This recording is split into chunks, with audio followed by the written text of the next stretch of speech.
Hi everybody, Rick Gilmore here. As always, the good company to be in if you want to lead naturally and be who you are.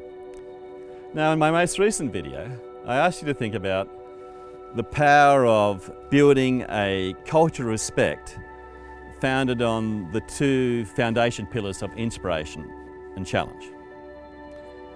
Now, I sense many of you might be wondering that, well, maybe respect, inspiration and challenge might work for some organisations, but it won't work for mine. Or some of you might be thinking, well, even if it does work for mine, it certainly won't work for me. And so yes, I absolutely understand that in many workplaces, not everybody is coming to work dancing and singing and salivating over the opportunity to enjoy another day of challenge and inspiration. And that's okay.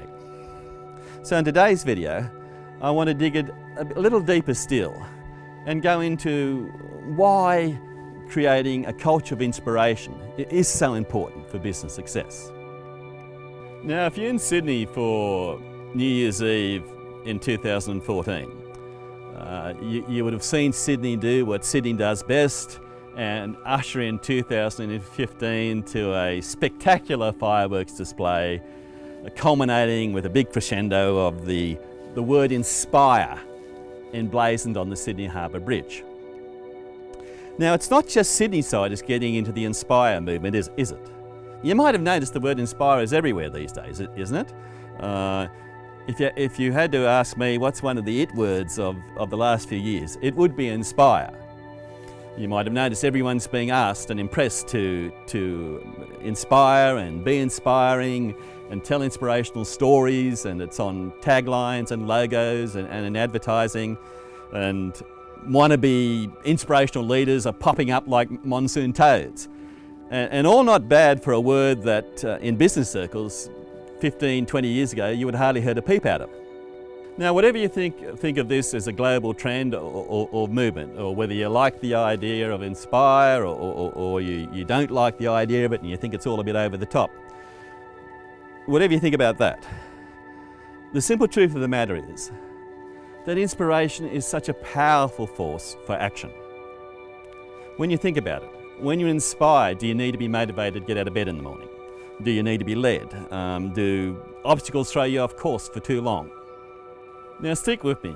As good as all that sounds, I know sometimes, if you're anything like me, we do come up against the brick wall, and you can feel really stuck and it can feel like nothing's shifting.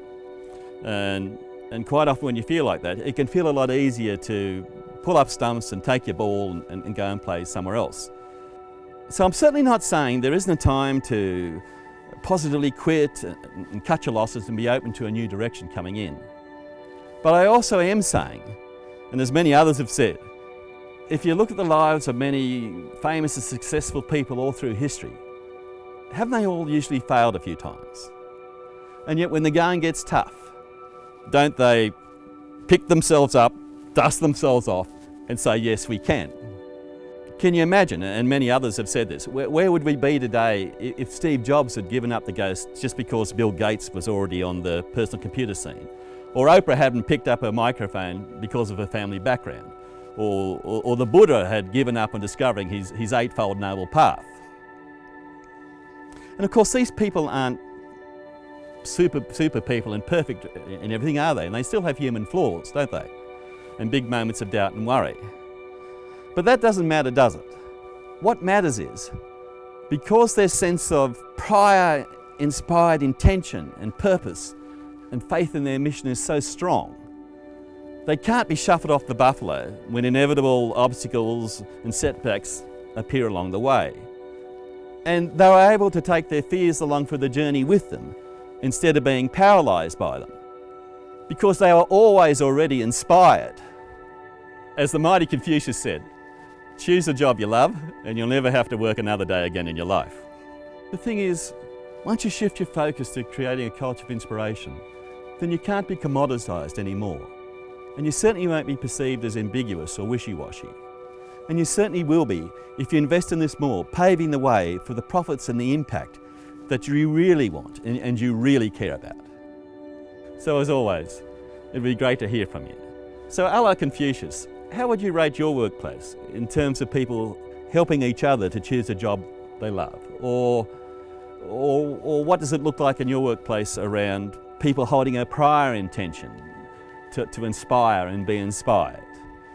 Or when for you is it the right time, or when have you experienced it being the right time to positively quit and cut your losses and be open to something new happening? So did you like this video? If so, I'd love to hear from you. Or be good company and share this video with your colleagues or your friends or your peers. And if you're watching this on anything other than goodcompanycoaching.com.au, then head over and leave a comment. I'd love to hear from you. Or download my ebook where I go into all this in a lot more detail. And until we meet again, be who you're meant to become. And I look forward to seeing you again real soon.